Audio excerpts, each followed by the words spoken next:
Hey folks, my name's Kevin and it's time for a little bit more knife nerdery. Today we're going to be unboxing a Civivi Baby Banter, the baby version of the WE Banter from Petersen. So it only seemed fitting to do that with another baby knife. This is the Giant Mouse Ace Riv, which is basically a baby biblio. Let's take a look inside. Okay.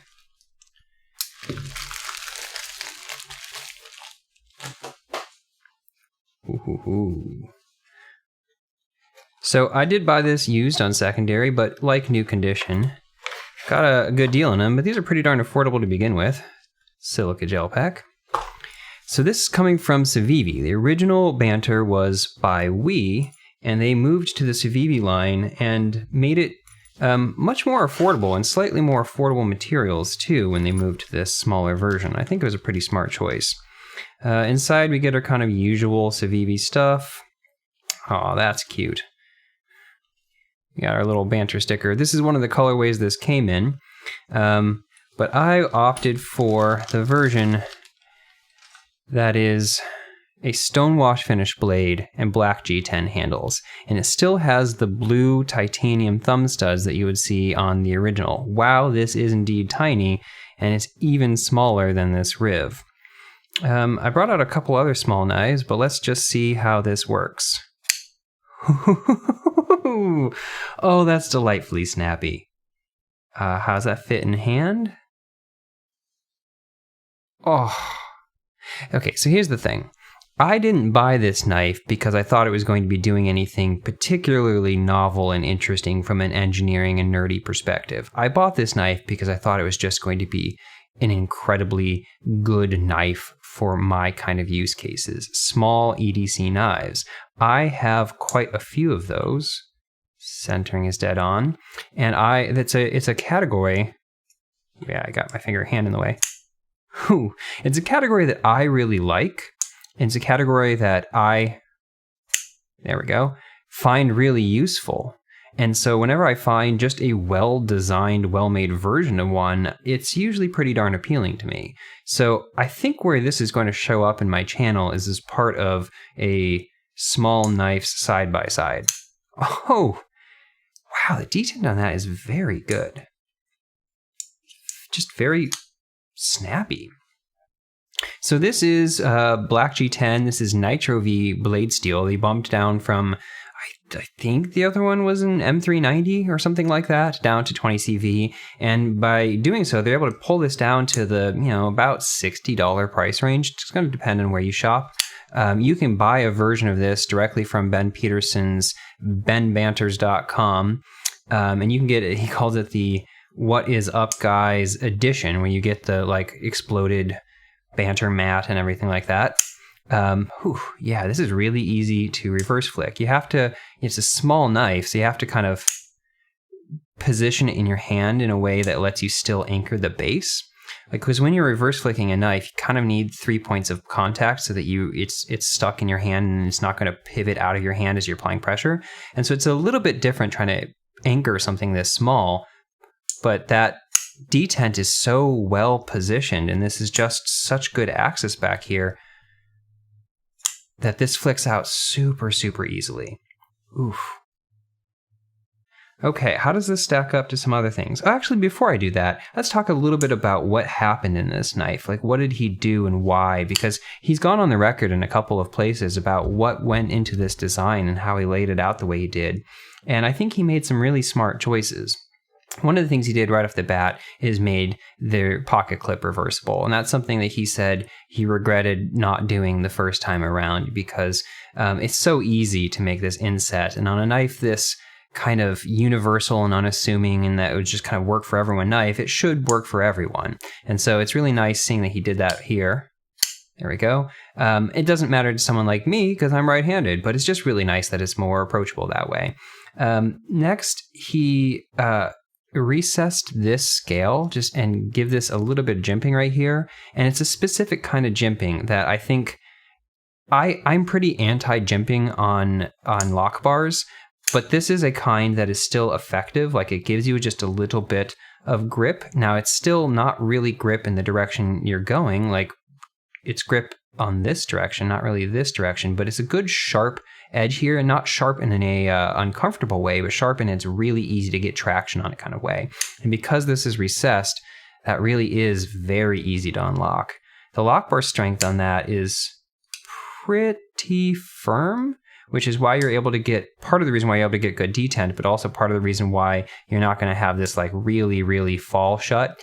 And yeah, I know people are going to say it's because of the small blade. Yes, small blade does have part of it, but the biggest part that makes something not fall shut is the friction caused by the lock bar pressing on it. Because most of these knives, let's see, yeah, most of these knives will fall shut just fine if you don't have tension on it. And so that's actually a good thing to see, is right off the bat, this thing is perfectly tuned. Does this have any lockup? I mean, blade play? Oof. No, that's really nice. Man, this is really, really good quality, especially for something as incredibly affordable as that is. And I know it's tiny, but that was another part of the reason for the design, is he wanted to make a version of the Banter, which is already a small knife, that's accessible to people with even really strict knife laws. And so this is a 2.5-inch blade. I think it might even be just a hair under. And as a result, this is going to be legal in places like Boston that have even more restricted knife laws than a lot of places do. And that's pretty cool. But the other thing about that size is that he said that one of the things he was trying to do was make a knife that was also a little bit more approachable to women. And as that can come across as condescending, and he knows that, but it's the idea is basically that there are people who will want or need smaller knives, either because they have smaller hands or because they have small pockets. If you're a woman, you've bought women's jeans, you know exactly what I'm talking about. They have ridiculously small pockets that just don't make any sense. And so part of the thing he was trying to do is not say women need small knives, but a fair number of women will want smaller knives, and there's just not a whole lot of well-made options for them. So that's one of the things he had in mind, and I think that's pretty cool. You'll notice I keep kind of messing that up, and it's because I'm just holding the knife slightly weird because I'm not used to this particular small knife size. But if you actually are anchoring this correctly, it pops out super, super well. But you'll notice that it's not hard to slow roll this either. That's important. How does this stack up with other things? Oof, I really, really like that. So this ace rib is going to be a hair longer. What else do I got? This is the TRM Nerd. That is, gosh darn near identical. And what else is this? This is the Best Tech Goblin. And I think this is going to be all the way up here. Probably put these in the wrong order.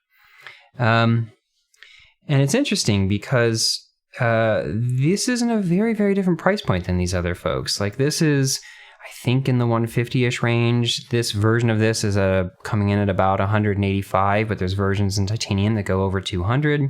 This is, I think, also in about the 180 range, and it's going to depend on what your scale materials are. And so this is the only thing on this table right now that is even remotely in the budget range, and it's very squarely in the budget range, coming in, like I said, at about $60.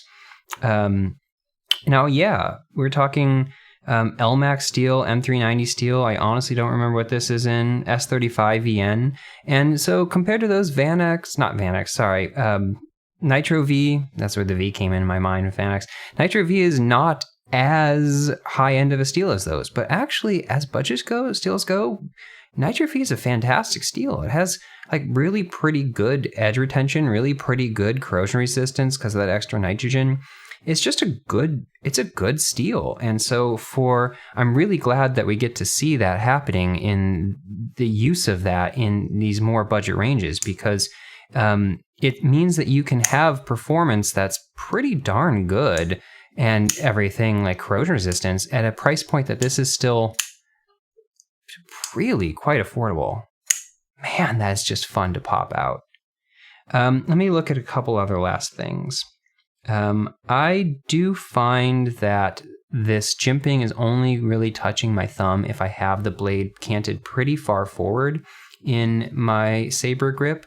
And that's actually a pretty normal grip for me because it means that I don't have to tilt my hand as much to get the blade down onto the surface, you know? But if I do pull this back up at all into something that's more in the direction of a hammer grip, my thumb is naturally kind of landing past that. This finger choil is nice and big. There's a little bit of jimping right here, which he said he added in. And I don't really think it would be necessary. I don't feel like I would slide off of this. But it doesn't hurt. It's pretty good jimping. This is like sharp but shallow jimping that's grippy and effective, but doesn't like dig in because you can't push in that hard. This is a fantastically deep carry pocket clip. You can see it goes fully to the end and even just a little bit more, and then it's fully recessed, and it's got this big channel here that lets you get in there really easily. It is interesting that it says Banter right there. I don't particularly like when things are written on my pocket clips, period, just because I don't really want people to know what's in my pocket. But this is really, really unobtrusive. If you somehow don't know at all who Ben Petersen is, he became to knife fame, I think, in people's minds from working at Blade HQ, and he did their Knife Banter podcast, if you kind of will, like video series. And then that's also kind of where he came up with his "What is up, guys" catchphrase and logo, because that's how he starts all of his videos, no matter where he was making them. It's just that, like, "What is up, guys?" And it's just, yeah, it's a good, I think it's a nice kind of reminder of just his personality. And I gotta say, above all else, in addition to being like a really good designer of practical knives, Ben's just a really nice guy. Every time I've ever seen anything from him, any kind of video, anything he's written, anytime that I see him being interviewed or interviewing anyone else, he just seems like an incredibly sweet, genuine person. And I just, yeah, it's just kind of, he's the type of person in the community that I want to support. And so it's nice that the knife that he made is also exactly the kind of practical user knife that I want to find. I'm loving this so far. I find it incredibly fidgety. So I'm excited to see how this stacks up in actual use against my other favorites. Okay, well, thanks for watching, and I'll catch you next time. Have a nice day.